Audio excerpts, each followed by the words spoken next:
কোরআন কার কিতাব? এই কিতাবে কোনো ভুল আছে? সন্দেহ? এই কোরআনকে আমরা ভালোবাসি সবাই তো, নাকি বলেন? এই কোরআনের বিরুদ্ধে যদি কেউ বলে, নিজের বাবা হতে পারে, মা হতে পারে, ভাই হতে পারে, বোন হতে পারে, স্ত্রী হতে পারে, সন্তান হতে পারে, মেম্বার চেয়ারম্যান হতে পারে, এমপি মন্ত্রী হতে পারে, কিংবা বর্তমান সময়ের উপদেষ্টা মণ্ডলী হতে পারে, কোরআনের বিরুদ্ধে যে বলুক না কেন তাকে ছাড় দিয়ে আমরা কোনো কথা বলবো না। কথা বলেন ঠিক কিনা? যে কোনো পরিস্থিতিতে কোরআনের সাথে আমরা আছি তো ইনশাআল্লাহ। আল্লাহ সুবহানাহু ওয়া তাআলা বলেন, যালিকাল কিতাব লা রাইবা ফি। এই কোরআন এমন একটা কিতাব আল্লাহ তাআলা দিয়েছেন, যেই কিতাবে ভুল তো দূরের কথা, সন্দেহ করার মতো কোনো অবকাশ নাই। সুবহানাল্লাহ বলেন। এই কোরআনের ভুল ধরার জন্য পৃথিবীতে বহু মনীষী, লেখক, কবি, সাহিত্যিক চেষ্টা করছে, কিন্তু এই কোরআনের ভুল ধরতে কেউ পারে নাই। রব্বুল আলামিন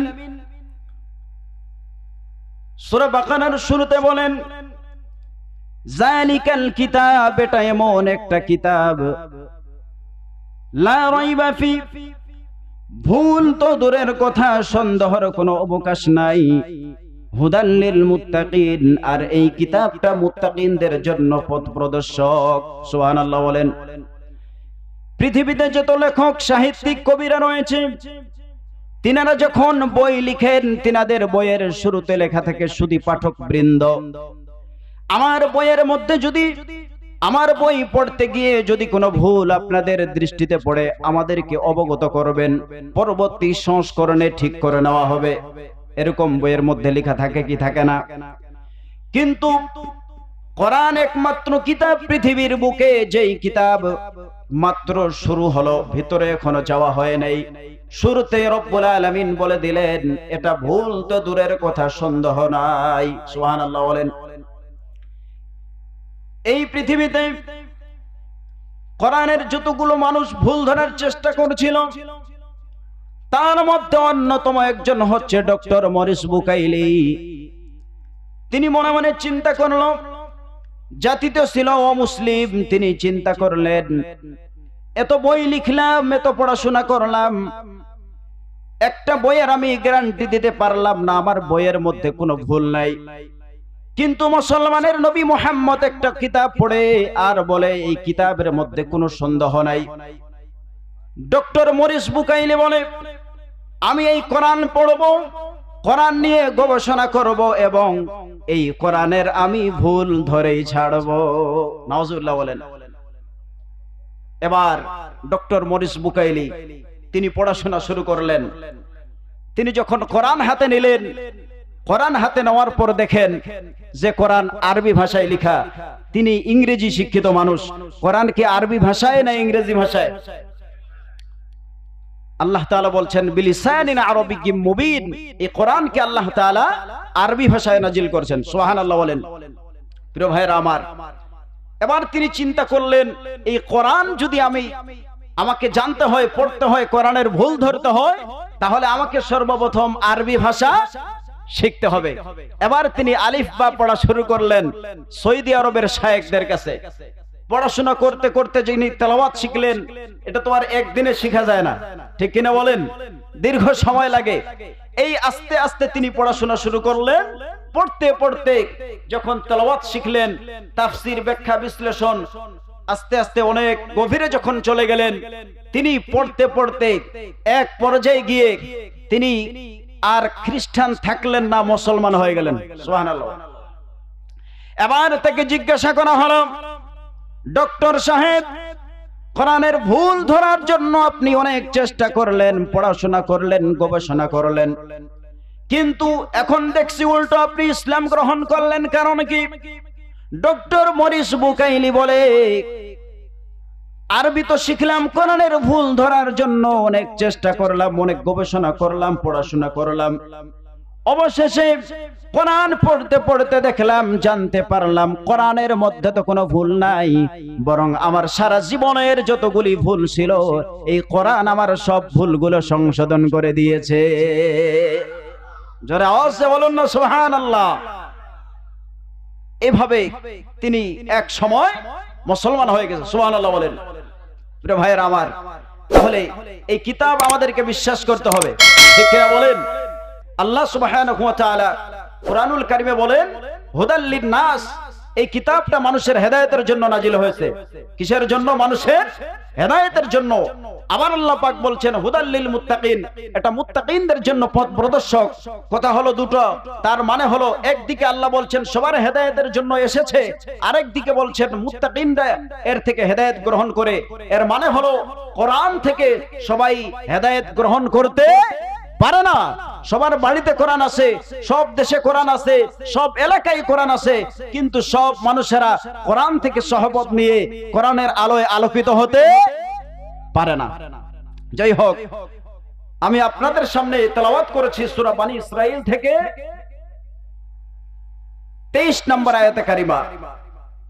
উক্ত আয়াতের আলোকেই আমি আমার আলোচনা করার ইরাদা করছি ইনশাআল্লাহ। রব্বুল আলামিন বলেন وَقَضَى رَبُّكَ أَلَّا تَعْبُدُوا إِلَّا إِيَّاهُ وَبِالْوَالِدَيْنِ إِحْسَانًا। পড়েন আল্লাহু আকবার। আল্লাহ তাআলা আদেশ দিচ্ছেন, এ দুনিয়ার মানুষেরা, তোমরা আমার ইবাদত করো, আমার গোলামি করো, আমার দাসত্ব করো, পৃথিবীতে আর কারো ইবাদত বন্দেগী করো না। সুবহানাল্লাহ বলেন। রব্বুল আলামিন সূরা জারিয়াতের 56 নম্বর আয়াতে বলেন ওয়ামা খালাকতুল জিন্না ওয়াল ইনসা ইল্লা লিয়াবুদুন। পড়েন আল্লাহু আকবার। আমি মানুষ এবং জিনদেরকে সৃষ্টি করেছি শুধুমাত্র কেবলমাত্র আমার ইবাদত করার জন্য। বলেন সুবহানাল্লাহ। আল্লাহ তাআলা বলছেন ওয়াকাদা রব্বুকা, তোমার রব নির্দেশ দিচ্ছে আল্লাহ তা'বুদু ইল্লা ইয়া, আল্লাহ ছাড়া আর কারো ইবাদত করো না। আল্লাহ ছাড়া আর কারো ইবাদত করা যাবে নাকি? তার মানে হলো শিরকের কথা বোঝানো হচ্ছে যে আল্লাহ ছাড়া কারো ইবাদত করা যাবে না, মানে আল্লাহর সঙ্গে শিরক করা যাবে না। শিরকের বিভিন্ন প্রকার রয়েছে। শিরক প্রধানত দুই প্রকার, শিরকুল আকবার, শিরকুল আসগর।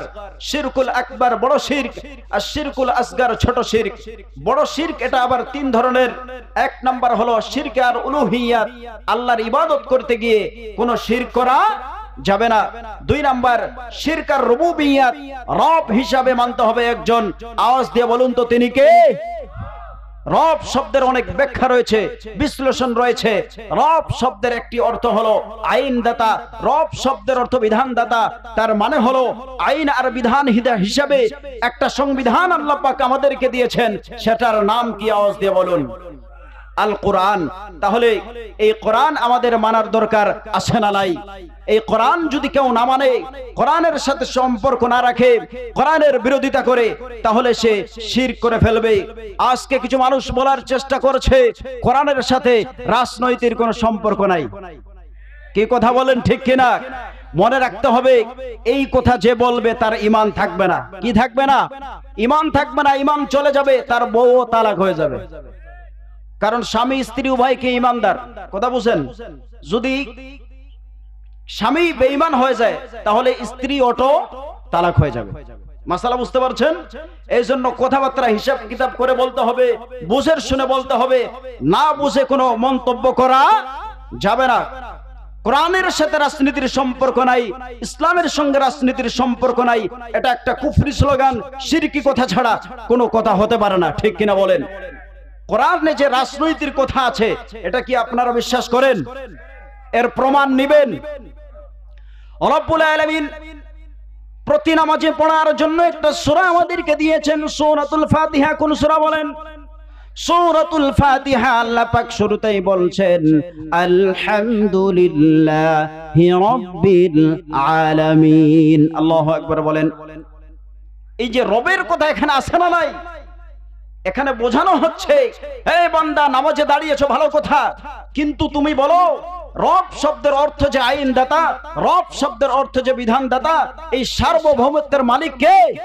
আল্লাহ এই বান্দার নামাজে দাঁড়িয়ে বলছো আলহামদুলিল্লাহি রাব্বিল আলামিন, সার্বভৌমত্বের মালিক আমি আল্লাহ, এই কথা তুমি নামাজের বাহিরে বিশ্বাস করো কি করো না?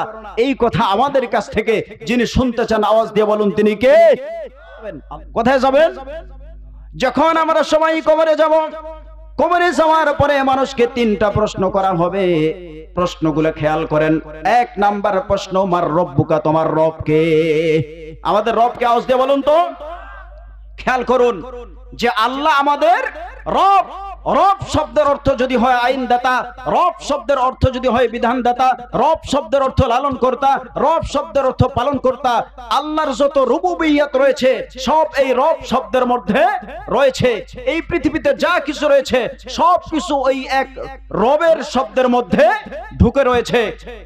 কবরে গিয়ে শুধুমাত্র মার রব্বুকা বলেই চুপ করে থাকা হবে না, বরং তাকে জিজ্ঞাসা করা হবে, পৃথিবী থেকে তুমি এসেছো, দুনিয়া থেকে এসেছো, তুমি আমাকে রব হিসাবে পৃথিবীর বুকে আমার সার্বভৌমত্বের মালিক আমি, তোমার ব্যক্তি জীবন, পারিবারিক জীবন, সামাজিক জীবন, রাষ্ট্রীয় জীবন, জীবনের প্রতিটি ক্ষেত্রে তুমি আমাকে মেনেছো কিনা সেই প্রশ্নের উত্তর দাও।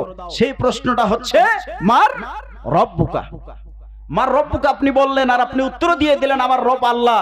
এর এতটুকু নয়, এই রবের ভিতরে আপনার সারা জীবনের ইবাদত বন্দেগী আর অথবা আপনার সারা জীবনের নাফরমানি দুটার কোন একটা ঢুকে আছে। প্রিয় ভাইয়ের আমার, দুই নম্বরে প্রশ্ন করা হবে, ওমা দীনুকা, তোমার ধর্ম কি? বলুন তো আমাদের ধর্মের নাম কি? আজকে তো বলছে, আজকে বলা হচ্ছে যে আমাদের পরিচয় হলো বাঙালি। কি বলা হচ্ছে? আমাদের প্রথম পরিচয় হলো মুসলমান। কি বলেন? মিল্লাত আবিকুম ইব্রাহিম হুয়া সাম্মাকুমুল মুসলিমিন। আমাদের জাতির পিতা ইব্রাহিম আলাইহিস সালাম আমাদের নাম রেখেছে মুসলিম। কি নাম রেখেছেন? মুসলিম। সুতরাং এটাই আমাদের নাম, আল্লাহর কোরআন সাক্ষী। আমাদের সর্বপ্রথম পরিচয় হলো আমরা মুসলমান, আর আমাদের ধর্মের নাম হলো ইসলাম। এরপরে পরিচয় হচ্ছে আমরা বাঙালি। প্রথম পরিচয় বাঙালি নয়, প্রথম পরিচয় হলো আমরা মুসলমান। এই বাক্য বলার দ্বারা মুসলমানদের সঙ্গে একটা ষড়যন্ত্র করা হচ্ছে। প্রিয় ভাইয়েরা আমার, তাহলে কবরের দ্বিতীয় প্রশ্ন, তোমার ধর্ম কি? ঠিক কিনা বলেন? পৃথিবীতে যে মানুষগুলো ইসলাম ধর্ম মানে নাই, যারা আব্রাহাম লিঙ্কনের গণতন্ত্র মানছে, সমাজতন্ত্র মানছে, জাতীয়তাবাদ মানছে, সেকুলারিজম মানছে, এই মানুষগুলো এই প্রশ্নের উত্তর দিতে পারবে না।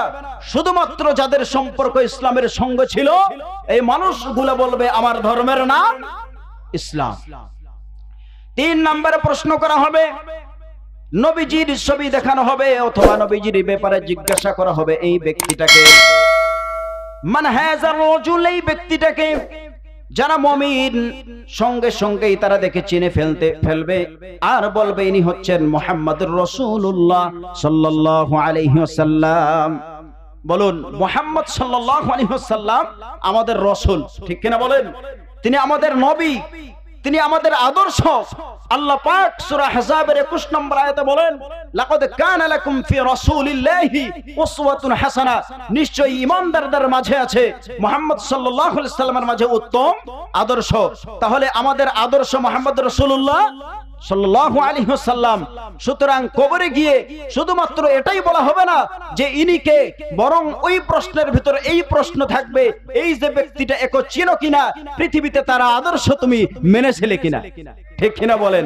প্রিয় ভাইয়েরা আমার, যদি পৃথিবীতে আপনার ব্যক্তি জীবন, পারিবারিক জীবন, সামাজিক জীবন, রাষ্ট্রীয় জীবন, অর্থনৈতিক জীবন, জীবনের প্রতিটি ক্ষেত্রে যদি আপনি মুহাম্মদ সাল্লাল্লাহু আলাইহি ওয়াসাল্লামকে আদর্শ হিসাবে গ্রহণ না করেন, আপনি সেদিন সেই প্রশ্নের উত্তর দিতে পারবেন না।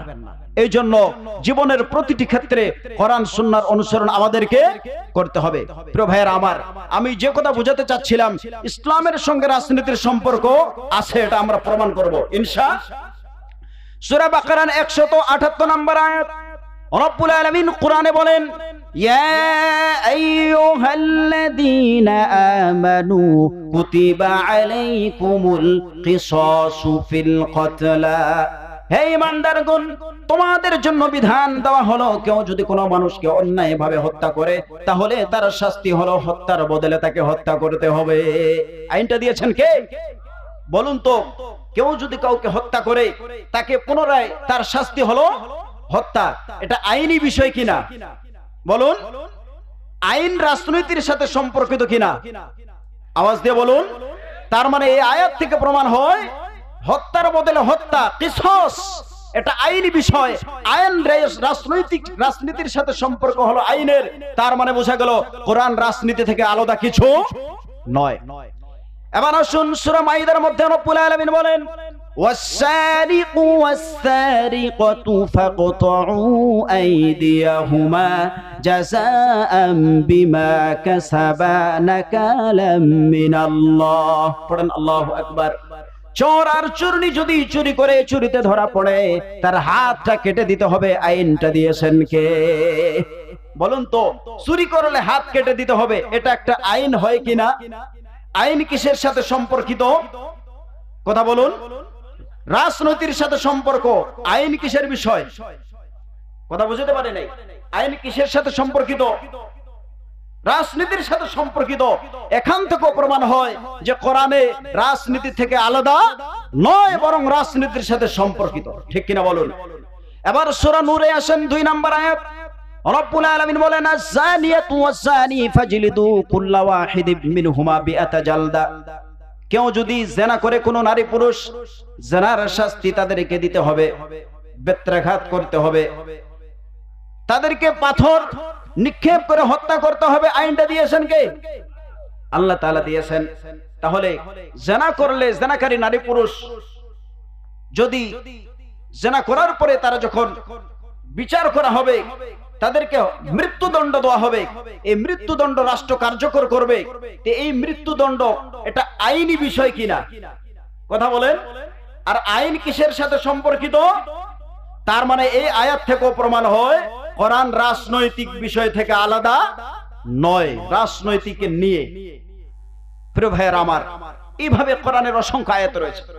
সূরা মাইদার পর্যায়ক্রমে 3টি আয়াতে আল্লাহ পাক বলেন, ওয়াল্লাহু লা ইয়াহদিল কওমাল কাফিরিন, ওয়াল্লাহু লা ইয়াহদিল কওমাল ফাসিকিন, ওয়াল্লাহু লা ইয়াহদিল কওমাল মুনাফিকিন। পর্যায়ক্রমে আয়াতে আল্লাহ তাআলা বলছেন, যারা আল্লাহর কোরআন দিয়ে বিচার ফয়সালা করে না, রাষ্ট্র পরিচালনা করে না, তারা হয় কাফের, না হয় জালেম, না হয় ফাসিক, মুনাফিক, অর্থাৎ তারা মুসলমান নয়। তাহলে এই আয়াত থেকে প্রমাণ হয় যে এই আইনি বিষয় যেহেতু রয়েছে, যে কোরআন দিয়ে যারা রাষ্ট্র পরিচালনা করে না, এরা হয় কাফের, না হয় জালেম, না হয় ফাসিক। এই আয়াত থেকে কি প্রমাণ হয় না কোরআন রাজনীতির সাথে সম্পর্কিত? এইভাবে অসংখ্য আয়াত রয়েছে কোরআনে যে আয়াতগুলি প্রমাণ করে। এরপরে সূরা হজ্জের মধ্যে আল্লাহ পাক স্পষ্ট জানিয়ে দিয়েছেন, আল্লাযীনা ইম্মাক্কান্নাহুম ফিল আরদ আকামুস সালাহ ওয়া আতাউয যাকাত ওয়া আমারু বিল মা'রুফ ওয়া নাহাউ আনিল মুনকার। আল্লাহ পাক স্পষ্ট এখানে বলছেন যে যাদেরকে আমি রাষ্ট্রীয় ক্ষমতা দান করি। আয়াতের অনুবাদ এটাই দিয়ে শুরু হয়েছে। আয়াতের অনুবাদ এটাই দিয়ে শুরু হয়েছে, যাদেরকে আমি কি দান করি বলুন তো সবাই? জোরে আওয়াজ দিয়ে বলেন। রাষ্ট্রীয় ক্ষমতা দান করি। কি দান করি বলুন? তাদের প্রথম কাজ হলো 4টা। কয়টা বলুন? 1 নাম্বার কাজ হলো তারা আল্লাহর জমিনে রাষ্ট্রীয়ভাবে নামাজের বিধান কায়েম করবে। কিসের বিধান? রাষ্ট্রীয়ভাবে নামাজের বিধান আছে নাকি? জোরে আওয়াজ দিয়ে বলুন। স্বাধীনতার 53 বছর পর্যায়ক্রমে 3টি দল ক্ষমতায় গিয়েছে, কোন দল আল্লাহর জমিনে রাষ্ট্রীয়ভাবে নামাজের বিধান কায়েম করেনি। কথা বলুন ঠিক কিনা? তার মানে বোঝা গেল আরো 53 বছর এরা ক্ষমতায় থাকলো নামাজের বিধান রাষ্ট্রীয়ভাবে কায়েম হবে না। ঠিক কিনা বলুন? কারণ তাদের রাজনীতির সঙ্গে কোরআন নেই। কথা বলুন ঠিক কিনা? প্রিয় ভাইয়ের আমার, নামাজের ওয়াজ করতে করতে হুজুররা মরে ভূত। কি ঠিক কিনা বলেন? কিন্তু নামাজি শতভাগ মানুষ হয় নাই। কিন্তু রাষ্ট্রের পক্ষ থেকে যদি একটা আইন থাকতো যে নামাজ না পড়লে কিন্তু শাস্তি দেওয়া হবে, এই ঘোষণা যদি রাষ্ট্রের কর্ণধারদের থেকে যদি আজকেই আসে, আগামীকাল ফজর থেকে কোনো মুসলমান মসজিদে না গিয়ে নামাজ না আদায় করে বাহিরে আর ঘুরে বেড়াতে পারবে না। ঠিক কিনা বলেন? তার মানে বোঝা যায় যেটা আইন প্রয়োগ করে বাস্তবায়ন হবে সেটা ওয়াজ করে বাস্তবায়ন হবে না। সব বিষয়ে ওয়াজ করে হয় না, কিছু কিছু বিষয় আইন প্রয়োগ করেই বাস্তবায়ন করতে হয়। তার মধ্যে অন্যতম একটা হচ্ছে সালাত। আল্লাহ পাক বলছেন যাদেরকে আমি রাষ্ট্রীয় ক্ষমতা দান করি, এক নাম্বার কাজ হলো, দায়িত্ব হলো ওই রাষ্ট্রপ্রধানদের রাষ্ট্রীয়ভাবে নামাজের বিধান কায়েম করা। 2 নাম্বার দায়িত্ব হলো যাকাতের বিধান কায়েম করা। 3 নাম্বার বিষয় হলো সৎ কাজের আদেশ করা। 4 নাম্বার বিষয় হলো অন্যায় বাধা প্রদান করা। এটা রাষ্ট্রপ্রধানদের প্রধান 4টা কাজ। তাহলে এই আয়াত থেকে কি প্রমাণ হয় না কোরআনের সাথে রাজনীতির সম্পর্ক আছে? কিভাবে? আল্লাহ তা আইন দিয়েছেন কোরআনে, আর আইন রাজনীতির সাথে সম্পর্কিত একটি বিষয়। সুতরাং এখান থেকে প্রমাণ হয় কোরআনের সঙ্গে ইসলামের সঙ্গে রাজনৈতিক সম্পর্ক রয়েছে। আর সহজ উদাহরণ দিয়ে আমি শেষ করছি। রাসূলুল্লাহ সাল্লাল্লাহু আলাইহি সাল্লাম মাক্কি জীবনে 13 বছর রক্ত দিয়েছেন, 13 বছর দাওয়াতি কাজ করেছেন, রাষ্ট্রীয়ভাবে ইসলাম কায়েম হয় নাই। মদিনায় যাওয়ার পর ইসলামী রাষ্ট্র গঠন করে দিয়েছেন কে? জোরে আওয়াজ দিয়ে বলুন। তিনি কি শুধু সেখানে দাওয়াত দিয়েছেন, নাকি তিনি রাষ্ট্রপ্রধান ছিলেন? আওয়াজ দিয়ে বলুন। তিনি রাষ্ট্রপ্রধান ছিলেন। আমাদের নবী মুহাম্মদ রাসূলুল্লাহ সাল্লাল্লাহু আলাইহি ওয়াসাল্লাম, যিনি আমাদের আদর্শ, যিনি আমাদের আইডল, যিনি আমাদের মডেল, তিনি যদি রাষ্ট্রপ্রধান হয়ে থাকে, তিনার উম্মতেরা রাষ্ট্রপ্রধান হবে না, তিনার উম্মতেরা কোরআনের সাথে রাজনৈতিক সম্পর্ক নাই এ কথা বলতে পারে না। প্রিয় ভাইরা আমার, এভাবে যদি আমরা দলিল দেওয়া শুরু করি, অসংখ্য দলিল দেওয়া সম্ভব যে কোরআনের সাথে কিসের সম্পর্ক আছে। সুতরাং কোন মানুষ যদি এই কথা বলে, সে যে দলের হোক, যে মতের হোক, যে ধরনের মানুষ হোক না কেন, কেউ যদি বলে কোরআনের সাথে রাজনীতির সম্পর্ক নাই, সে টাটকা একটা নির্ভেজাল মুনাফিক। আওয়াজ দিয়ে বলুন ঠিক কিনা? একে ঈমান দোহরাইতে হবে, অন্যথায় সে ঈমানদার থাকতে পারবে না। তাহলে আমরা আজেবাজে কথা বলে ঈমান নষ্ট করব না, ইনশাআল্লাহ। বলেন প্রিয় ভাইয়েরা আমার, কোরআনের সাথে আপনারা থাকতে রাজি আছেন? বিগত 16 বছর আপনারা অনেক কষ্ট করছেন, ঠিক কিনা বলেন? এই উলিপুরের মানুষের চোখের পানি আমি নিজ চোখে দেখেছি, ঠিক কিনা বলেন? গত বছর এরকম সময় আপনারা বাড়িতে থাকতে পারেন নাই, কথা বলেন ঠিক কিনা? আলু বাড়ি ঘুমিয়েছেন, ভুট্টার গাছতলায় ঘুমিয়েছেন, হ্যাঁ, লিচুর বাগানে ঘুমিয়েছেন, ঠিক কিনা বলুন? ইসলাম পন্থীদের উপর মিথ্যা মামলা হামলা দেওয়া হয়েছে, ঠিক কিনা বলুন? বহু আলেমকে লাঞ্ছিত করা হয়েছে, ঠিক কিনা বলুন? প্রিয় ভাইয়েরা আমার, আল্লাহ তাআলা ধরে না কিন্তু ধরলে আর ছাড়ে না, ঠিক কিনা বলেন? প্রিয় ভাইয়েরা আমার, আপনারা যখন আমি এখানে ছিলাম, আপনারা বলতেছেন হুজুর ওয়াজ তো অনেক করতেছেন, দোয়া অনেক করতেছেন, কিন্তু দোয়া তো কবুল হয় না, কি ঠিক কিনা বলুন? কিন্তু ভাই 5ই আগস্ট দোয়াটা এমন কবুল হলো, আর বাংলার জমিনে থাকার সম্ভব হয়নি, ঠিক কিনা বলেন? প্রিয় ভাইয়েরা আমার, আল্লাহ তাআলা জালিমদেরকে ছেড়ে দেয় না। আমি আপনাদের কাছে জানতে চাই, ওয়াজের কোনো লাইন ঘাট থাকবে না, আমি বলছি গল্প হবে, ঠিক কিনা বলেন? বলুন তো, আমার মসজিদের বয়ানে সর্বশেষ বয়ান কি ছিল, কে বলতে পারবে? দেখি কেমন মনে রাখছেন, বলতে পারবেন না, কারণ মানুষ ভুলে যায়। কি আমার সর্বশেষ বক্তব্য ছিল আপনাদের মিম্বরে, বাতাস চিরদিন একই দিকে প্রবাহিত হয় না।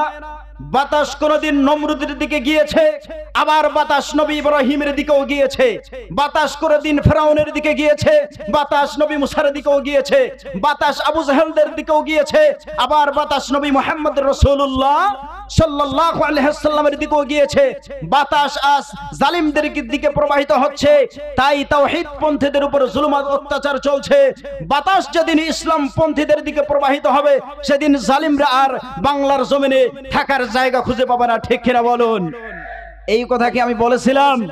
কে বলেন বলেন, এই কথার বাস্তব প্রমাণ হয়েছে কিনা? কথা বলুন। কোরআনের পাখি আল্লামা দেলোয়ার হোসেন সাইদি বলেছিলেন, বেশি বাড়াবাড়ি করো না, 18 কোটি জনগণ একটা নাড়া দিবে, মামার বাড়ি দিল্লি গিয়ে পড়বে। কি কথা বলেন, ঠিক কিনা? প্রিয় ভাইয়েরা আমার, আল্লাহর ওলিদের এই কথাগুলো বাস্তবায়ন হয়েছে কি হয় নাই? আসলে বিষয়টা হলো, জালিমকে আল্লাহ তাআলা ছাড় দেয়, কিন্তু ছেড়ে দেয় না। এই পৃথিবীতে জুলুম করছিল নমরুদ, 350 বছর জুতার বাড়ি খেয়ে দুনিয়া থেকে বিদায় হয়েছে। ফিরআউন জুলুম করেছিল, এই ফিরআউনকে লোহিত সাগরে চুবানি দিয়ে তার লাশটাকে শুটকি শুকাইয়া মিশরের জাদুঘরে কিয়ামত পর্যন্ত সমস্ত আনেওয়ালা ফিরআউনদের জন্য দৃষ্টান্ত হিসেবে রেখে দিয়েছেন কে? প্রিয় ভাইয়েরা আমার, এই ক্ষমতা পাওয়ার পরে জালিম জুলুম করেছে, তারাই পৃথিবীর বুকে লাঞ্ছিত হয়েছে, ঠিক কিনা বলুন? এই ক্ষমতা পাওয়ার পরে 16 বছর খুনি হাসিনা ভুলে গিয়েছিল, এই লেডি ফেরাউন ভুলে গিয়েছিল যে এই ক্ষমতা চিরস্থায়ী হয় না। কি ঠিক কিনা বলুন? তাই মানুষদের উপর মিথ্যা মামলার হামলা দিয়ে 16 বছর হয়রানি করেছে। ঠিক কিনা বলুন? এই পৃথিবীতে কেউ স্থায়ী হয় না, হোক না ফেরাউন কিবা নমরুদ কিবা শেখ হাসিনা। কি ঠিক কিনা বলেন? প্রিয় ভাইরা আমার, শাপলা চত্বরে অসংখ্য মানুষকে হত্যা করছে। ঠিক কিনা বলুন? জামাত ইসলামের অসংখ্য আলেমকে হত্যা করেছে, অন্যান্য ইসলামপন্থী অনেক দলগুলোর হয়রানি মিথ্যা মামলা দিয়েছে। ঠিক কিনা বলুন? প্রিয় ভাইরা আমার, ফেরাউন কতগুলো মানুষ মেরেছে, কোরআন সুন্নায় তার দলিল প্রমাণ পাওয়া যায়। নমরুদ কতগুলো মানুষ হত্যা করেছে, এরও দলিল পাওয়া যায়। কিন্তু এই লেডি ফেরাউন খুনি হাসিনা কতগুলো মানুষ বাংলার জমিনে হত্যা করেছে, এর কোনো হিসাব নাই। কি কথা বলেন ঠিক কিনা? প্রিয় ভাইরা আমার, মিম্বরে কি বেয়াদবি করা হয়েছে আপনারা স্পষ্ট দেখেছেন। ঠিক কিনা বলুন? আল্লাহ সুবহানাহু ওয়া তাআলা হক কথা বলার সুযোগ আমাকে দিয়েছিলেন আপনাদের সামনে। আমি আপনাদের কাছে বারবার বলতেছিলাম যে যেই আমার শেষ জুমা পর্যন্ত আমি বারবার বলতেছিলাম এই জুমাটাই হতে পারে আমার যতদিন দায়িত্ব থাকবো হক কথা বলবো। সামনে বছর এবার দাওয়াত দিয়েছেন, নাও দিতে পারেন, এবার পাইছি, এবার বলতে হবে। কি কথা বলেন ঠিক কিনা? সামনে বছর হায়াত থাকবে কিনা সেটাই জানি না। কি ঠিক কিনা বলেন? আমাদের হায়াতের মালিক কে? রিজিকের মালিক কে? জোরে আওয়াজ দিয়ে বলুন। রিজিকের মালিক যে আল্লাহ, এটাকে বিশ্বাস হয়? জোরে আওয়াজ দিয়ে বলুন। রিজিকের মালিক যদি আল্লাহ না হতেন তাহলে 5ই আগস্ট যে 22-23 আইটেমের রান আর ফ্রাই বিভিন্ন কিছু রান্না হয়েছিল, ঠিক কিনা বলেন? কিন্তু মুখে ঢুকে নাই। ঠিক কিনা বলেন? দাদার বাড়িতে গিয়ে দুপুরে প্রসাদ দিয়ে লাঞ্চ করছে। কে ঠিক কিনা বলেন? ওই রানগুলো আমাদের যুবকেরা খেয়েছে। ঠিক কিনা বলেন? কি সেলফি! ঠিক কিনা বলেন? প্রিয় ভাইয়েরা আমার, খাওয়ার জন্য রান্না করেছিল কিন্তু মুখে উঠে নাই। আসলে এই রিজিকের মালিককে জোরে আওয়াজ দিয়ে বলুন। যাওয়ার সময় সংক্ষিপ্ত একটা বক্তব্য রেকর্ড করতে চেয়েছিল কিন্তু সময় দেয়নি সেনাবাহিনী। ঠিক কিনা বলেন? এর কারণ কি? এর কারণ হলো আলেমদের কণ্ঠকে স্তব্ধ করছিল। ঠিক কিনা বলেন? মাহফিলে আলেমদের মাইক কেড়ে নিয়েছে। মিম্বরে হক কথা বলার কারণে বাংলাদেশের অসংখ্য মসজিদের খতিবের চাকরি খেয়ে নিয়েছে, মামলা দিয়েছে, হামলা দিয়েছে, হত্যা করেছে। আলেমদের কণ্ঠ যারা স্তব্ধ করতে চেয়েছে তারা যাওয়ার সময় 5 মিনিটের একটা বক্তব্য রেকর্ড করার সুযোগ পায়নি। কি ঠিক কিনা বলেন? প্রিয় ভাইয়েরা আমার, 16 বছরের দুঃশাসন, 16 বছরের জুলুম আর অত্যাচারের কথা এটা কি কিছুক্ষণে বলা সম্ভব হবে? প্রিয় ভাইয়েরা আমার, সম্ভব হবে না। এভাবে বলতে গেলে আমরা অনেক কথা বলতে পারবো। ঠিক কিনা বলেন? প্রিয় ভাইয়েরা আমার, অত কথা বলার সময় নাই। আমি আপনাদের কাছে জানতে চাই, এই বিগত 16-17 বছর যখন জুলুম আর অত্যাচার চলছিল আমরা তাওহীদপন্থীরা কোরআনের সাথে ছিলাম। ঠিক কিনা বলেন? মামলা হামলা দেওয়ার পরও কোরআন থেকে আমরা দূরে সরে যাইনি। ঠিক কিনা বলেন?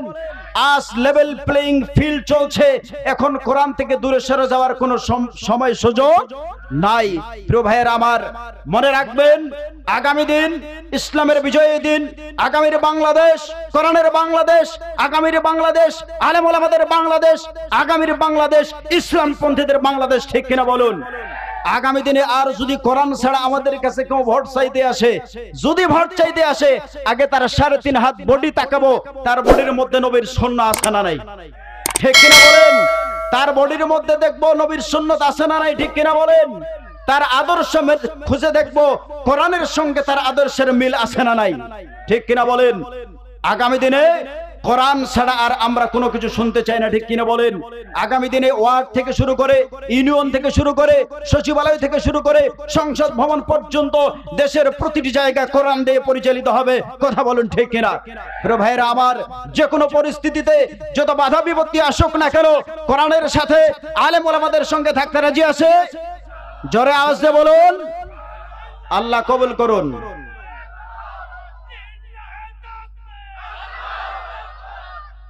প্রিয় ভাইরা আমার, সূরা বনী ইসরাঈল থেকে আমি তেলাওয়াত করছিলাম। আল্লাহ পাক কুরআনুল কারীমে বলেন, وقضى ربك ألا تعبدوا إلا إياه وبالوالدين إحسانا পড়েন আল্লাহু আকবার। আল্লাহ তাআলা এক নম্বর আদেশ দিলেন, এ দুনিয়ার মানুষেরা আল্লাহ ছাড়া কারো ইবাদত করো না। এবার রব্বুল আলামিন বলেন নবিল ওয়ালিদাইনি ইহসানা, তোমরা তোমাদের পিতা মাতাদের সঙ্গে সুন্দর আচরণ করো। বলেন সুবহানাল্লাহ। পিতা মাতারাই তোমাদের জান্নাত অথবা জাহান্নাম, এই পিতা মাতাদের সঙ্গে তোমরা সুন্দর আচরণ করো। নবীজি বলেন, যারা পিতা মাতাকে সন্তুষ্টি করতে পারছে ওই সন্তানের উপর আল্লাহ তাআলা সন্তুষ্ট, যারা পিতা মাতাকে সন্তুষ্ট করতে পারে নাই ওই সন্তানদের উপর আল্লাহ তাআলা অসন্তুষ্ট। বলেন নাউজুবিল্লাহ। তাহলে পিতা মাতাদের সঙ্গে সুন্দর আচরণ করতে হবে, ঠিক কিনা বলেন? প্রিয় ভাইয়েরা আমার, পিতা মাতার হলো, পিতা মাতারা আমাদের সামনে আছে মানে আমাদের সামনে জান্নাত আছে। কি আছে বলুন? আমাদের সামনে জান্নাত আছে। এই জান্নাতকে নিজের থেকে দূরে সরায় দিব না, জান্নাতকে সামনে রাখবো ইনশাআল্লাহ। বলেন প্রিয় ভাইরা আমার, কোরআনের অনেক জায়গায় আল্লাহ পাক বলেছেন ওয়াবিল ওয়ালিদাইনি ইহসানা, তোমরা তোমাদের পিতামাতাদের সঙ্গে সুন্দর আচরণ করো। একজন সাহাবী নবীজিকে গিয়ে বলল, ইয়া রাসূলুল্লাহ, জিহাদের ময়দানে যেতে চাই। নবীজি বললেন, তোমার কি বাড়িতে পিতামাতা আছে নাকি? সাহাবী বলল, ইয়া রাসূলুল্লাহ, আছে। নবীজি বললেন, আলজামহুমা ফাইন্নাল জান্নাতা তাহতা রুজুলিহিমা, জিহাদের ময়দানে যাওয়ার তোমার কোনো প্রয়োজন নাই, তুমি তোমার পিতা মাতার খেদমত করো, জিহাদের সব পেয়ে যাবে। সুবহানাল্লাহ বলেন। প্রিয় ভাইয়েরা আমার, তাহলে ইসলামের প্রয়োজনে জিহাদ করতে হবে, সেটা ঠিক, কিন্তু সওয়াবের তুলনা করা হয়েছে, পার্থক্য বোঝানো হয়েছে যে সওয়াবের দিক থেকে যদি পিতামাতার কেউ খেদমত করে, জিহাদ করলে যে সওয়াব, সেই সওয়াব আল্লাহ তাআলা সন্তানদের আমলনামায় দান করবেন। সুবহানাল্লাহ বলেন। প্রিয় ভাইয়েরা আমার, এই জন্য বাবা মায়ের সঙ্গে সুন্দর আচরণ করব, বাবার সঙ্গে সুন্দর আচরণ করব, মায়ের সঙ্গে সুন্দর আচরণ করব। আবার আল্লাহ পাক বাবার থেকে মায়ের মর্যাদা বাড়িয়ে দিয়েছেন। সুবহানাল্লাহ বলেন। একজন সাহাবী রাসূলুল্লাহ সাল্লাল্লাহু আলাইহি ওয়াসাল্লামকে জিজ্ঞাসা করল, ইয়া রাসূলুল্লাহ, আমি ইসলাম গ্রহণ করেছি, আমি একজন মুসলিম, কিন্তু আমার মা একজন মুশরিকা, ইসলাম গ্রহণ করে নাই। ইয়া রাসূলুল্লাহ, আমি আমার মায়ের সঙ্গে কি রকম আচরণ করব? নবীজি বললেন, হতে পারে তোমার মা মুশরিকা, হতে পারে তোমার মা ইসলাম গ্রহণ করে নাই, কিন্তু সে তোমার মা, তোমার জন্য অনেক কষ্ট করেছে, অবশ্যই তোমার মায়ের সঙ্গে তুমি সুন্দর আচরণ করবে। সুবহানাল্লাহ বলেন। প্রিয় ভাইয়েরা আমার, আমাদের মা বাবারা মুসলমান নাকি কাফের? নির্দেশ এসেছে পিতামাতারা কাফের হলেও ভালো আচরণ করতে হবে। সেই জায়গায় আমাদের পিতামাতারা মুসলমান ইমানদার, বেয়াদবি করার কোনো সুযোগ আছে নাকি? বেয়াদবি করব না, তাদের থেকে দোয়া নিব। মনে রাখবেন, আপনি জীবনে যদি সফলতা পেতে চান, দুনিয়ার লাইনে হোক দ্বীনের লাইনে হোক, পিতামাতার দোয়া ছাড়া আপনি চূড়ান্ত সফলতা অর্জন করতে পারবেন না। পিতামাতার দোয়া কবুল, বদদোয়াও কবুল। পিতামাতার থেকে বদদোয়া নিব না, দোয়া নিব, জীবন ধন্য হয়ে যাবে। আজকে পৃথিবীতে যত বড় বড় বিখ্যাত ব্যক্তিরা রয়েছে, তাদের জীবনী তালাশ করে দেখুন, তাদের জীবনের সফলতার পিছনে রয়েছে পিতামাতার দোয়া। ঠিক কিনা বলেন? প্রিয় ভাইরা আমার, বাবার মর্যাদা আল্লাহ তাআলা বাড়িয়ে দিয়েছেন, মায়ের মর্যাদা আরো বেশি বাড়িয়ে দিয়েছেন। সুবহানাল্লাহ বলেন। একজন সাহাবী জিজ্ঞাসা করল, মান আহাক্কু বিহুসনি সাহাবাতি, ইয়া রাসূলুল্লাহ, আমার থেকে সুন্দর আচরণ পাওয়ার সব থেকে বেশি হকদার কে? নবীজি বললেন, উম্মুকা, তোমার মা। ইয়া রাসূলুল্লাহ, তারপর কে? নবীজি আবার বললেন, উম্মুকা, তোমার মা। এবার সাহাবী আবার বললেন, ইয়া রাসূলুল্লাহ, তারপর কে? নবীজি বললেন, উম্মুকা, তোমার মা। কয়বার বললেন? এবার নবীজি সাহাবীকে জিজ্ঞাসা করলো, সাহাবী নবীকে জিজ্ঞাসা করলেন, ইয়া রাসূলুল্লাহ, তারপর কে? নবীজি বললেন, আবুকা, তোমার পিতা। বাবার কথা বলছেন কয়বার? জোরে আওয়াজ দিয়ে বলুন। মায়ের কথা বলছেন কয়বার? এই হাদিস থেকে প্রমাণ হয়ে গেল, বাবার থেকে মায়ের মর্যাদা যিনি 3 গুণ বৃদ্ধি করে দিয়েছেন, আওয়াজ দিয়ে বলুন তিনি কে? প্রিয় ভাইরা আমার, এই মায়ের মর্যাদা আল্লাহ পাক 3 গুণ বৃদ্ধি করছেন 3টি কারণে। কয়টি কারণ বলুন? জোরে আওয়াজ দিয়ে বলুন। 3টি। 1 নাম্বার কারণ, এই মা সন্তানের জন্য 10 মাস, সর্বনিম্ন 6 মাস থেকে শুরু করে 10 মাস পর্যন্ত গর্ভে ধারণ করেছে। সূরা আহকাফের 15 নম্বর আয়াতে রব্বুল আলামিন বলেন, হামালাতুহু উম্মুহু কুরহা, মা সন্তানকে 6 মাস থেকে 7 মাস, 8 মাস, 9 মাস, 10 মাস পর্যন্ত গর্ভে ধারণ করেছে। যখন সন্তান পেটের মধ্যে থাকে, মা ঠিকভাবে খেতে পারে না, ঠিকভাবে ঘুমাতে পারে না, প্রস্রাব পায়খানা করতে পারে না। মা রাত্রিবেলা ঘুমায়, সন্তান পেটের মধ্যে লাথি মারে, গুড়ি মারে, মা কান্নাকাটি করে গোপনে কাউকে বলে না। আর আল্লাহর কাছে দোয়া করে, রব্বুল আলামিন আমার কষ্ট হোক কিন্তু আমার পেটের সন্তানের জন্য কোনো ক্ষতি না হয়। ঠিক কিনা বলেন? এই দোয়া কিন্তু প্রত্যেকের মারা করেছে। প্রিয় ভাইরা আমার, আল্লাহ পাক বললেন এই মা তোমাকে গর্ভে ধারণ করেছে সর্বনিম্ন কয় মাস বলুন? জোরে আওয়াজ দিয়ে বলুন। 6 মাস। সূরা আহকাফের 15 নম্বর আয়াত। এই তাফসিরে, এই আয়াতের তাফসির বলা হচ্ছে যে একজন মা তার সন্তানকে সর্বনিম্ন কয় মাস গর্ভে রাখে? এটা বাড়তে পারে, কিন্তু সর্বনিম্ন, জোরে আওয়াজ দিয়ে বলুন, 6 মাস। সমস্ত মুফাসসির মুহাদ্দিসরা একমত, 6 মাসের আগে যদি কোনো বাচ্চা ভূমিষ্ঠ হয়, এই বাচ্চাটা বৈধ বাচ্চা নয়। সর্বনিম্ন সময় দেওয়া হয়েছে, সব মুফাসসির মুহাদ্দিসরা একমত। প্রিয় ভাইয়েরা আমার, 1 নাম্বার মায়ের মর্যাদা বাড়ার কারণ হলো এই মা আমাদেরকে গর্ভে ধারণ করেছে। কোন পুরুষকে যদি বলা হয় তোমার পেটের মধ্যে একটা পাথর বা ইট বেঁধে দেওয়া হবে, তোমাকে পারিশ্রমিক দেওয়া হবে প্রতিদিনের জন্য, 6 মাস তোমাকে নিয়ে বেড়াতে হবে, এই ইট পেটে বেঁধে নিয়ে বেড়াতে হবে, টাকার বিনিময় হলেও কোনো পুরুষ রাজি হবে না। ঠিক কিনা বলেন? কিন্তু মা কোনো পারিশ্রমিক ছাড়া আমাদেরকে দীর্ঘ 6 থেকে 10 মাস পর্যন্ত নিয়ে বেরিয়েছেন। ঠিক কিনা বলুন? 2 নম্বর কারণ হলো এই মা আমাদের জন্য প্রসব যন্ত্রণা সহ্য করেছেন। ওয়াদাতুহু কুরহা, এই মা আমাদের জন্য প্রসব যন্ত্রণা সহ্য করেছেন। প্রসব যন্ত্রণা কত কঠিন, এটা শুধু ওয়াজ করা যাবে, ওয়াজ শোনা যাবে, কিন্তু আসলে এটা কত কঠিন, এটা মায়ের জাতিরা ছাড়া দুনিয়ার কোনো জাতি বুঝবে না। ঠিক কিনা বলেন? বহু মা সন্তান প্রসব করতে গিয়ে মৃত্যুবরণ করে। তবে হাদিসে এসেছে কোন মা যদি সন্তান প্রসব করতে গিয়ে মৃত্যুবরণ করে, আল্লাহ পাক ওই মাকে শহীদের মর্যাদা দান করবেন। সুবহানাল্লাহ বলেন। প্রিয় ভাইয়েরা আমার, এই মা আমাদের জন্য প্রসব যন্ত্রণা সহ্য করেছেন, জীবনটার ঝুঁকি নিয়েছেন। অনেক মা মৃত্যুবরণ করে, অনেকে বেঁচে যায়। প্রিয় ভাইয়েরা আমার, 3 নম্বর কারণ হলো অফিসালুহু ফি আমাইন, মা প্রত্যেক সন্তানকে 2 বছর দুধ পান করিয়েছেন। সুবহানাল্লাহ বলেন। কত বছর দুধ পান করিয়েছেন? 2 বছর দুধ পান করিয়েছেন। বলুন তো, 1 নাম্বার হলো গর্ভে ধারণ করা, 2 নাম্বার হলো প্রসব যন্ত্রণা সহ্য করা, 3 নাম্বার হলো দুধ পান করানো। এই 3টা কাজ পৃথিবীর কোন পুরুষদের পক্ষে সম্ভব হবে নাকি? পৃথিবীর কোন পুরুষের পক্ষে এই 3টি অতিরিক্ত কষ্ট সহ্য করা, ভাগ নেওয়া সম্ভব নয়। এই 3টা অতিরিক্ত কষ্ট মা সন্তানের জন্য সহ্য করেছে, কষ্ট করেছে। এই জন্য আল্লাহ পাক বাবার থেকে মায়ের মর্যাদা 3 গুণ বৃদ্ধি করে দিয়েছেন। সুবহানাল্লাহ বলেন। বাবার কষ্টের বেলায় শুনুন, বাবার কষ্টের বেলায় কোরআন সুন্নাহ এসেছে যে বাবা সন্তানের জন্য কষ্ট করেছে। মায়ের ব্যাপারে বলা হয়েছে ওয়াহনান আলা ওয়াহনিন, মা কষ্টের উপর কষ্ট করছে। সুবহানাল্লাহ বলেন।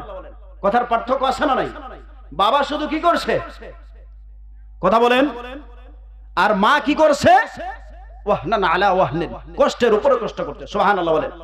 প্রিয় ভাইয়েরা আমার, এই জন্য মায়ের সঙ্গে বেয়াদবি করব না, বাবার সঙ্গেও বেয়াদবি করব না, তাদের সঙ্গে সুন্দর আচরণ করব। একজন সাহাবী তৈয়াল ইবনে মাইয়াস, তিনি ইবনে উমর রাদিয়াল্লাহু তাআলা আনহুর কাছে গেলেন, গিয়ে বলতেছেন আমি একটা গুনাহ করে ফেলেছি, গুনাহটা মনে হয় কবিরা গুনাহ। এটা শোনার পরে ইবনে উমর বলছেন এটা কোনো গুনাহই না। যিনি প্রশ্ন করেছেন তিনি বলছেন গুনাহটা মনে হয় কোন গুনাহ? কবিরা গুনাহ। যিনি উত্তর দিচ্ছেন তিনি বলছেন এটা কোনো কি না? গুনাহই না। পার্থক্য কথার মধ্যে বেশ কম আসে না নাই? প্রিয় ভাইয়েরা আমার, এই কথা যখন বলল তৈয়াল ইবনে মাইয়াস বলে ইবনে উমরকে আপনি কি বলতে চান? বলে আমি জানতে চাই তোমার বাড়িতে তোমার বাবা মা আসে কিনা? বলে বাবা নেই, মা আসে। বলে বাড়িতে তোমার যদি মা থাকে তাহলে তুমি দুটি কাজ করবে। কয়টি কাজ? দুটি কাজ করবে। এক নাম্বার কাজ হলো তোমার মায়ের সঙ্গে তুমি সুন্দর করে কথা বলবে। কি করবে? সুন্দর করে কথা বলবে। আর দুই নাম্বার হলো তোমার মাকে তুমি নিজ হাতে খাওয়াই দিবে। সুবহানাল্লাহ বলেন। এই দুটি কাজ যদি তুমি করতে পারো তাহলে তোমার জন্য দুইটা সুসংবাদ। কয়টা বলেন? দুইটা সুসংবাদ। নাম্বার 1 হলো আল্লাহ পাক তোমার জীবনের সমস্ত গুনাহগুলো ক্ষমা করে দিবেন। সুবহানাল্লাহ বলেন। 2 নাম্বার, আল্লাহ পাক তোমার জন্য জান্নাতের সুসংবাদ দিয়েছে। সুবহানাল্লাহ বলেন। তাহলে যত গুনাহ হোক না কেন মায়ের খেদমতের দ্বারা, বাবার খেদমতের দ্বারা সব গুনাহ যিনি মাফ করে দেন, আওয়াজ দিয়ে বলুন তো তিনি কে? তাহলে গুনাহ মাফের জন্য আমল হলো কি বলেন? বাবার সঙ্গে মায়ের সঙ্গে সুন্দর আচরণ করা, তাদের খেদমত করা, তাদের নারাজ করব না, তাদের অপমান অপদস্থ করব না। আজকে তো বহু সন্তান বাবা মাকে গালমন্দ করে, মারপিট করে, বাড়ি থেকে বের করে দিয়ে বৃদ্ধাশ্রমে পর্যন্ত রেখে দিয়ে আসে। ঠিক কিনা বলেন? প্রিয় ভাইয়েরা আমার, বৃদ্ধাশ্রম মুসলমানদের কৃষ্টি কালচার নয়, বৃদ্ধাশ্রম মুসলমানদের সংস্কৃতি নয়। অমুসলিমরা ষড়যন্ত্র করে মুসলিম দেশগুলোতে এই বৃদ্ধাশ্রমের প্রচলন ঘটিয়েছে। এর কারণ হলো তারা গবেষণা করে দেখছে, আপনারা বিদেশে খবর নেবেন, তাদের বৃদ্ধাশ্রমগুলিতে যখন বড় বয়স্ক হয়ে যায় পিতামাতারা, সন্তানরা আর কোন সন্তান পিতামাতাকে বাড়িতে রাখে না, বৃদ্ধাশ্রমে রেখে আসে। এখন অমুসলিমরা দেখতেছে মুসলিম দেশগুলোতে, আরে আমাদের বাবা মারা বুড়া হলে বৃদ্ধাশ্রমে রেখে দিয়ে আসি, আর মুসলমানের বাবা মা যত বুড়া হয় তত বেশি খেদমত বাড়িয়ে দেয়। সুবহানাল্লাহ বলেন। এটা তারা যখন হাদিস কোরআন সুন্নাহ নিয়ে গবেষণা করে দেখেছে, বর্তমান প্রেক্ষাপট নিয়ে তারা যখন চিন্তা ভাবনা করে দেখছে যে এর কারণ হলো যে মুসলমানরা তাদের পিতামাতার খেদমত করবে, বুড়া বয়সে তাদের দেখাশোনা করবে, আর এর বিনিময়ে আল্লাহ তাআলা তাদেরকে জান্নাত দান করবেন। জোরে আওয়াজ দিয়ে বলুন না সুবহানাল্লাহ। তারা চিন্তা করছে আমরা যাব জাহান্নামে আর এরা যাবে জান্নাতে, এদেরকে জান্নাতে যেতে দিব না। নাউজুবিল্লাহ বলবেন না? এই জন্য এই অমুসলিমরা মুসলিম দেশগুলোতে মুসলমানদের সন্তানদেরকে পিতামাতার খেদমত থেকে আলাদা করার জন্য এই বৃদ্ধাশ্রমের প্রচলন ঘটিয়েছে। প্রিয় ভাইয়েরা আমার, আমাদের বাবা মাদের স্থান হলো আমাদের মাথায়। কোথায় বলুন? মাথায়। বৃদ্ধাশ্রম বাবা মার স্থান নয়। বৃদ্ধাশ্রম আমি আমার ভাষায় বলি ওটা জাহান্নামের একটা গর্ত। কি বলুন? এই জন্য বাবা মার খেদমত আমরা করব ইনশাআল্লাহ বলেন। প্রিয় ভাইয়েরা আমার, হাদিসের মধ্যে এসেছে আল্লাহর নবী সাল্লাল্লাহু আলাইহি ওয়াসাল্লাম তিনি নিজেই এতিম ছিলেন, মায়ের খেদমত বেশি একটা করার সুযোগ হয় নাই। তিনি ভূমিষ্ঠ হওয়ার আগে বাবা দুনিয়াতে চলে গেছেন। তিনার বয়স যখন 6 বছর মাকে হারিয়েছেন। নবীজি সাল্লাল্লাহু আলাইহি ওয়াসাল্লামকে এই জন্য আমরা অনেক সময় বলতে এতিম নবী বলি। নবীজি সাল্লাল্লাহু আলাইহি ওয়াসাল্লাম সাহাবায়ে কিরামদেরকে নিয়ে মসজিদে নববীতে দার্স দিচ্ছেন। এমন সময় মা হালিমাতুস সাদিয়া রাদিয়াল্লাহু তাআলা আনহা মসজিদের ভিতরে ঢুকে গেছেন। নবীজি সাল্লাল্লাহু আলাইহি ওয়াসাল্লাম দেখা পেয়েছেন। দেখা মাত্রই দাঁড়িয়ে গিয়ে তিনার গায়ের চাদর খুলে দিয়ে মা হালিমাতুস সাদিয়াকে বসার ব্যবস্থা করে দিয়েছেন। বলেন সুবহানাল্লাহ। সাহাবায়ে কেরামরা বলে, ইয়া রাসূলুল্লাহ, এরকমটা তো আমরা কোনোদিন দেখি না যে আপনি আপনার গায়ের মূল্যবান চাদর কারোর জন্য খুলে বিছিয়ে দিয়েছেন। নবীজি বলেন, তোমরা চিনো না উনি কে? উনি হচ্ছে আমার দুধ মাতা হালিমাতুস সাদিয়া রাদিয়াল্লাহু তাআলা আনহা। প্রিয় ভাইয়ের আমার, এইভাবে নবীজি সাল্লাল্লাহু আলাইহি ওয়াসাল্লাম নিজ মায়ের খেদমতের সুযোগ পান নাই, কিন্তু দুধ মাতার খেদমত করেছেন। সুবহানাল্লাহ বলেন। এই জন্য হাদিসে এসেছে মা চলে গেছে, মায়ের বান্ধবীদের, খালাদের, তাদের খেদমত করো, তাদের দেখাশোনা করো। বাবা চলে গেছে, বাবার তোমার চাচারা রয়েছে, বড় বাপ রয়েছে, এরপরে বাবার বন্ধুরা রয়েছে, তাদের দেখাশোনা করো, খেদমত করো। আল্লাহ পাক পিতামাতার খেদমতের সওয়াব দিয়ে দিবেন। সুবহানাল্লাহ বলেন। প্রিয় ভাইয়েরা আমার, তাহলে মাহফিলে তো অনেক আলোচনাই হবে, একটা আমল আজকে আমরা নিয়ে যাব যে পিতামাতার সঙ্গে খারাপ ব্যবহার করব না ইনশাআল্লাহ বলেন। পিতামাতার সঙ্গে সুন্দর আচরণ করব ইনশাআল্লাহ বলেন। আল্লাহ পাক রব্বুল আলামিন বলেন, ইম্মা ইয়াবলুগান্না ইনদাকাল কিবারা আহাদুহুমা আও কিলাহুমা ফালা তাকুল লাহুমা উফিন ওয়ালা তানহারহুমা ওয়া কুল লাহুমা কাওলান কারীমা। আল্লাহু আকবার বলেন। আল্লাহ পাক বলছেন, দুনিয়ার মানুষেরা, যখন তোমাদের পিতা অথবা মাতা দুইজন অথবা উভয়ের একজন বার্ধক্যে পৌঁছে যায়, যখন বুড়া বয়স হয়ে যায়, ওই কঠিন সময়ে তোমরা তোমাদের পিতা মাতাদের সঙ্গে খারাপ আচরণ করো না। প্রিয় ভাইয়ের আমার, পিতা মাতার সঙ্গে কোনো সময় খারাপ আচরণ করা যাবে না। কিন্তু আল্লাহ পাক এখানে কেন বললেন যে তারা যখন বার্ধক্যে পৌঁছে যাবে তখন তাদের সঙ্গে ধমক দিয়ে কথা বলো না? এই কথাটা কেন বললেন? এর কারণ হলো, পিতামাতারা যখন সুস্থ থাকে, ভালো থাকে, সন্তান বেয়াদবি করার চান্স পায় না, ঠিক কিনা বলেন? কারণ ওই সময় সন্তান বেয়াদবি করলে বাড়ি থেকে বের করে দিবে, সম্পদ থেকে বঞ্চিত করবে, ঠিক কিনা বলেন? কিন্তু যখন পিতামাতা বার্ধক্যে উপনীত হয়, যখন পিতামাতারা সন্তানের উপর নির্ভর করে, ওই কঠিন সময় সন্তানের সুযোগ আছে পিতামাতার সঙ্গে বেয়াদবি করার, ঠিক কিনা বলেন? কারণ তখন চিন্তা করে, এখন দেখাশোনা করছে আমি, খাওয়াচ্ছে আমি, এখন তো আমাকে কিছু বলতে পারবে না, ঠিক কিনা বলেন? পিতামাতার সঙ্গে যেন সন্তান ওই সময় বার্ধক্যের সময়ে মা বাপের অসহায়ত্বের সময় বেয়াদবি না করে, আল্লাহ পাক ওই জন্য ওই সময়টার কথা উল্লেখ করে দিলেন যে যখন তারা সুস্থ থাকে তখন তো বেয়াদবি করার সুযোগ নাই, যখন তারা বার্ধক্যে উপনীত হয় তোমরা বেয়াদবি করার সুযোগ তোমাদের থাকবে, কিন্তু বেয়াদবি করবে না। আল্লাহ পাক বললেন, ওয়ালা তানহারহুমা, তাদেরকে তোমরা ধমক দিয়ে কথা বলবে না। তাদেরকে ধমক দিয়ে কথা বলা যাবে নাকি? জোরে আওয়াজ দিয়ে বলেন।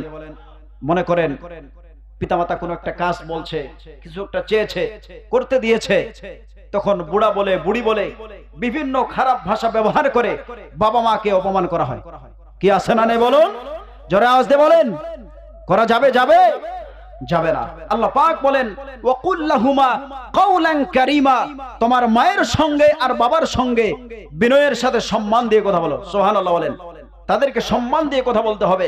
হাদিসে এসেছে, কোন সন্তান যখন সকালবেলা ঘুম থেকে উঠে ফজরের নামাজ আদায় করার পরে তার মায়ের সঙ্গে যে সুন্দর করে সে যদি কথা বলে, মায়ের সঙ্গে সুন্দর করে যদি কথা বলে যে মা আসসালামু আলাইকুম, মা কাজে যাচ্ছি, এই এতটুকু এইভাবে যদি বলে, হাদিসে এসেছে যে সাথে সাথে তার জন্য জান্নাতের একটা দরজা খোলা হয়ে যায়।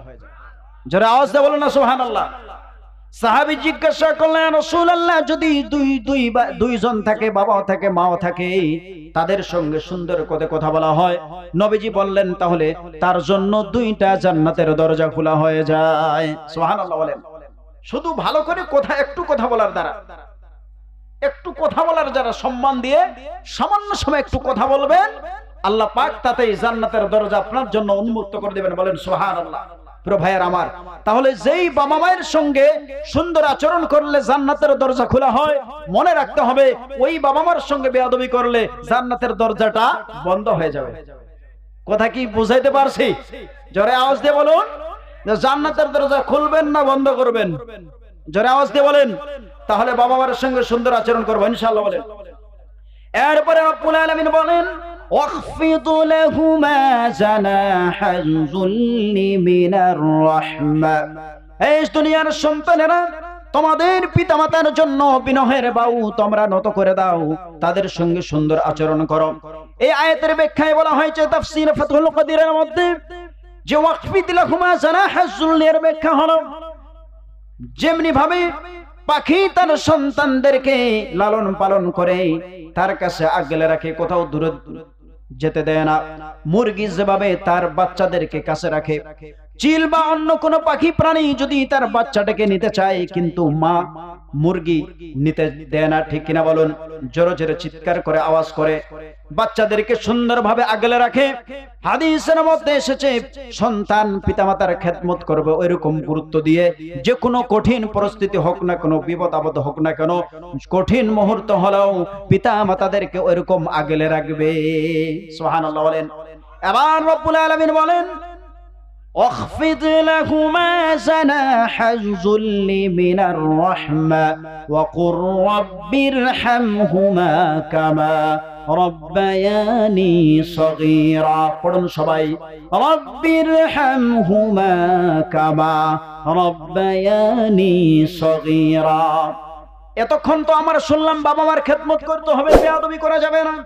এবার আল্লাহ পাক বলেন শুধু খেদমত করলেই হবে না, এই বাবা মার জন্য তোমাকে দোয়া করতে হবে। কি দোয়া করতে হবে? আল্লাহ পাক বললেন তুমি আল্লাহর কাছে দোয়া করো, রব্বুল আলামিন যেভাবে আমার বাবা মারা ছোট্টবেলায় আমাকে তাদের স্নেহের কোলে লালন পালন করেছে, আদর যত্ন দিয়ে মানুষ করেছে, ও রব্বুল আলামিন আমার বাবা মারা বয়সের ভারে নুজ্জ হয়ে গেছে, তারা বার্ধক্যে উপনীত হয়েছে, রব্বুল আলামিন আমার পিতামাতাকে তুমি তোমার স্নেহের কোলে লালন, রহমতের কোলে লালন পালন করো। সুবহানাল্লাহ বলেন। আর যাদের পিতামাতা চলে গেছে আমরা তখন এই খেয়াল করব, রব্বুল আলামিন আমার পিতামাতারা আমার জন্য ছোট্টবেলায় যে কষ্ট করেছে, আজ কবরের জগতে জানি না তারা কিভাবে আছে, আল্লাহ তুমি কবরের জগতে তাদেরকে তুমি তোমার রহমতের কোলে লালন পালন করো। পড়েন আমিন। প্রিয় ভাইয়ের আমার, তাহলে পিতামাতাদের সঙ্গে সুন্দর আচরণ করব। জোরে আওয়াজ দিয়ে বলেন বেয়াদবি করব। জোরে আওয়াজ দিয়ে বলুন বেয়াদবি করা যাবে না। আপনি যত শিক্ষিত হন, যত টাকাওয়ালা হন, যত ক্ষমতার মালিক হন, গাড়ি বাড়ির মালিক হন, মনে রাখবেন আপনি যদি বাবা মার সঙ্গে সুন্দর আচরণ না করেন আপনার সবকিছু ধ্বংস হয়ে যাবে। মায়ের সঙ্গে বেয়াদবি করার কারণে, বাবার সঙ্গে বেয়াদবি করার কারণে হাদিসে এসেছে তার ঈমানের সাথে মৃত্যু হবে না। নাউজুবিল্লাহ বলেন। তাই কোন সন্তান যদি ঈমানের সাথে মৃত্যুবরণ করতে চায় তাহলে কি করতে হবে? তাকে বাবা মার সঙ্গে সুন্দর আচরণ করতে হবে ইনশাআল্লাহ বলেন। প্রিয় ভাইয়েরা আমার, তাহলে বাবা মার সঙ্গে সুন্দর আচরণ করব। পর্দার আড়ালের মা বোনেরা শুনতেছেন, সময় সংক্ষিপ্ত, মা বোনদের উদ্দেশ্যে কিছু কথা বলে যাই। মায়ের আমার, আল্লাহ পাক রব্বুল আলামিন পুরুষদের থেকে অনেক দায়িত্ব আপনাদের কম করে দিয়েছেন, আপনাদের দায়িত্ব অনেক হালকা করে দিয়েছেন। নবীজি বলেছেন নারীরা যদি 4টি কাজ করে আল্লাহ পাক রব্বুল আলামিন তাদের জন্য জান্নাতের 8টি দরজা খুলে দিবেন। বলেন সুবহানাল্লাহ। 1 নাম্বার বলেছেন আল মারআতু ইদা সাল্লাত খামসাহা, যে নারীরা 5 ওয়াক্ত নামাজ আদায় করবে। সুবহানাল্লাহ বলেন। 5 ওয়াক্ত নামাজ আপনারা মায়েরা আদায় করবেন। কিন্তু বর্তমান সময়ে যদি আমরা খেয়াল করি 5 ওয়াক্ত নামাজ অধিকাংশ নারীরা করে না, ঠিক কিনা বলেন? দেখবেন আমাদের পূর্বের মারা দাদিরা কত সুন্দর করে ইবাদত বন্দেগী করত, কিন্তু বর্তমান সময়ের নারীরা সেবা ইবাদত বন্দেগী করে না, ঠিক কিনা বলুন? আর যেই কয়টা নামাজ পড়ে, ফজর পড়ে জোহরে, জোহর পড়ে আসরে, আসর পড়ে মাগরিবে, মাগরিব পড়ে এশা, এশা পড়ে রাত 11টার সময়, কারণ 9টার সময় তাদের সিরিয়াল আছে। জোরে আওয়াজ দিয়ে বলেন, কথা বলেন না। এই সিরিয়ালের জন্য নামাজ পড়ে, নামাজটা পড়ার সময় পাওয়া যাবে, সিরিয়াল গেলে এটা দেখার সময় পাওয়া যাবে না। নাউজুবিল্লাহ বলবেন না? জোরে আওয়াজ দিয়ে বলেন নাউজুবিল্লাহ। মায়ের আমার, সঠিক সময়ে 5 ওয়াক্ত নামাজ আদায় করবেন। 2 নাম্বার আল্লাহর নবী বলেছেন সামাত শাহরাহা, যে নারীরা মাহে রমজানে রোজা রাখবে। আলহামদুলিল্লাহ এই গুণাবলী বাংলাদেশের নারীদের আছে। তারা অন্য ইবাদত বন্দেগী কম করলো, রমজানের রোজা ছাড়তে চায় না, ঠিক কিনা বলেন? আল্লাহ তাআলা এই পরিবেশ, আল্লাহ তাআলা মৃত্যু পর্যন্ত আমাদের জন্য ধরে রাখার তৌফিক দান করে। পড়েন আমিন। 3 নাম্বার নবীজি বলেছেন আতাত বালাহা, যে নারীরা স্বামীর আনুগত্য করবে। কি করবে? স্বামীর আনুগত্য করবে। বহু নারী রয়েছে অনেক ইবাদত বন্দেগী করে, অনেক আমল করে, কিন্তু স্বামীর খেদমত করে না, স্বামীর সঙ্গে বেয়াদবি করে। মনে রাখবেন আপনি অনেক ইবাদত বন্দেগী করতে পারেন, কিন্তু স্বামীর সঙ্গে যদি বেয়াদবি করেন আপনি জান্নাতে যেতে পারবেন না। এই জন্য স্বামীর আনুগত্য করবেন। 4 নাম্বার নবীজি বলেছেন হাফিজত ফুরুজাহা, যে নারীরা লজ্জা স্থানের হেফাজত করবে। কিসের হেফাজত করবে? বহু নারী বলেছেন হাফিজত ফুরুজাহা, যে নারীরা জিনা ব্যভিচার করবে না, লজ্জা স্থানের হেফাজত করবে, জিনা ব্যভিচারে জড়িয়ে পড়বে না। এই 4টি কাজ যদি নারীরা করে, 1 নাম্বার 5 ওয়াক্ত নামাজ, 2 নাম্বার মাহে রমজানের রোজা, 3 নাম্বার স্বামীর আনুগত্য, 4 নাম্বার লজ্জা স্থানের হেফাজত, 4টি কাজ যে নারীরা করবে জান্নাতের 8টি দরজা তাদের জন্য উন্মুক্ত হয়ে যাবে। যেই দরজা দিয়ে মন চায় সেই দরজা দিয়ে তারা আল্লাহর জান্নাতে প্রবেশ করবে। বলেন সুবহানাল্লাহ। মায়েরা আমার, এই 4টি কাজ আপনারা করবেন, আর কয়েকটি কাজ আপনারা করবেন না।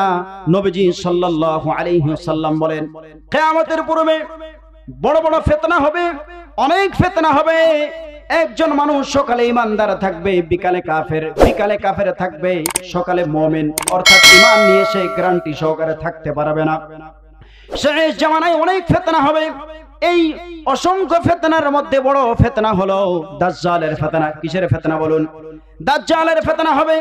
এই দাজ্জালের ফিতনা হওয়ার আগে 7 শ্রেণীর মহিলাদের সংখ্যা বেড়ে যাবে। কয় শ্রেণীর বলুন? 7 শ্রেণীর মহিলাদের সংখ্যা বেড়ে যাবে। 1 নাম্বার হলো আন্নানা। আন্নানা বলা হচ্ছে এমন মহিলা, যে মহিলারা কোথায় কোথায় স্বামীকে বলে সব কিছু আমার নামে করে দাও, টাকা পয়সা, গাড়ি বাড়ি, ব্যাংক ব্যালেন্স যা কিছু আছে আমার নামে করে দাও। ভাইকে দিতে পারবে না, বোনকে দিতে পারবে না, বাবাকে দিতে পারবে না, মাকে দিতে পারবে না, আত্মীয় স্বজনকে দিতে পারবে না, সব আমার নামে করে দাও। এরকম নারী সমাজে আছে না নাই? যারা আওয়াজ দিয়ে বলুন। 2 নাম্বার মান্নানা, খোটা দানকারিনী মহিলাদের সংখ্যা বেড়ে যাবে। কোন বিষয়ে কারো যদি উপকার করে, যদি কোনো সময় তর্ক লাগে, ঝগড়া লাগে, মতের অমিল হয়, তখন কিন্তু বলবে আমি যদি সেদিন তোমার উপকার না করতাম তাহলে কিন্তু তুমি বিপদ থেকে উদ্ধার হতে না। ঠিক কিনা বলুন? এরকম খোটা দান করে, খোটা দানকারিনী মহিলাদের সংখ্যা বেড়ে যাবে। মায়ের আমার, খোটা দেওয়া যাবে না। আপনি মানুষের উপকার করার কারণে অনেক সওয়াব পেয়েছেন, যদি খোটা দান করেন সওয়াবটা যাবে, সাথে গুনাহও জমা হবে। নাউজুবিল্লাহ বলেন। 3 নাম্বার হলো হান্নানা, স্বামীর খেদমত করতে চাইবে না। মনে করেন স্বামী অনেক কষ্ট করে পরিশ্রম করে দুপুরবেলা বাড়িতে এসেছে, বলে আব্দুল্লাহর মা 1 গ্লাস পানি দাও, বলে টিউবওয়েলটা দেখতে পাও না। কথা বলেন আছে না নাই? জোরে আওয়াজ দিয়ে বলেন আছে না নাই? এই শ্রেণীর মহিলাদের সংখ্যা বেড়ে যাবে। স্বামীর গুরুত্ব দিবে না, স্বামীর খেদমত করতে চাইবে না। 4 নাম্বার হলো কান্নানা, এমন মহিলা, যে মহিলারা নিজের স্বামীর বাড়িকে ছোট করার জন্য বারবার তার বাবার বাড়ির পরিচয় টেনে এনে স্বামীকে কষ্ট দেয়।